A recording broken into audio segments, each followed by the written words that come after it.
Greetings and welcome. Some Hebrew root words, unlike roots that we looked at before, have words derived from them that appear to have no relationship whatsoever. This is the root cham, and it means heat. Derived from this root are the words chemet, chema, Chamma, Hamas, Hamad, and Hamatz. When researching for my lexicon, I was attempting to find the cultural connection between all of these words that are derived from this one root. And searching the dictionaries, lexicons, encyclopedias, and any other resource I could find, I found no connection to them whatsoever. So as a last resort, I took all of these word definitions and put them in a search engine on the computer, and I discovered an ancient Arabian tale that gave me the answer. The tale went something like this. A merchant left home to a distant land. When he arrived there, he tasted the milk that they had available, and he loved it, and he wanted to take it home for his family. So he put it in a goat skin bag,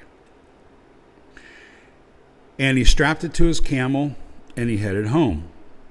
When he got home, he took down the skin bag and opened it up, and he discovered that the milk had separated, the fat and the water had separated into curds and whey. Curds, the fat, whey, the water. Now what happened? Well, when he put that bag on the camel and headed home, the shaking from the riding on the camel plus the heat from the sun combined with the natural enzymes in the skin caused the milk to sour or curdle, becoming cheese, which is a highly prized delicacy in the ancient Near East.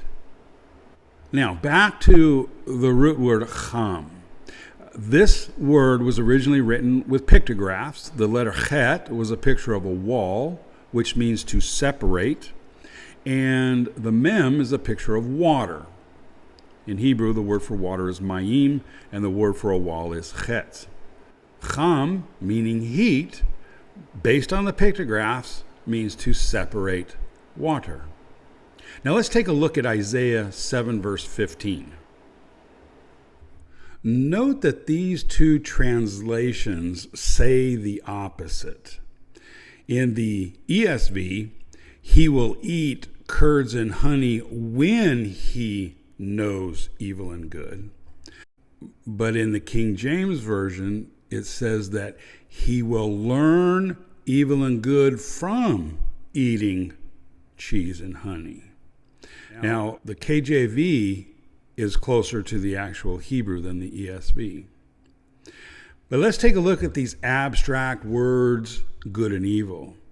They imply a sense of morality to them, whereas that's not present in the Hebrew. In the Hebrew, it's more of an action, and a better translation of these words is function and dysfunction. The ability to separate between function and dysfunction is wisdom. In fact, the word wisdom is chacham, which comes also from the root word cham, meaning heat, to separate. According to this verse, eating cheese brings about the ability to differentiate between function and dysfunction. And that is the definition of wisdom. Wisdom is somewhat of an abstract word. A more concrete Hebraic definition or translation would be skill. And that relates better with the idea between function and dysfunction. A skilled person is able to differentiate between what functions and what does not function.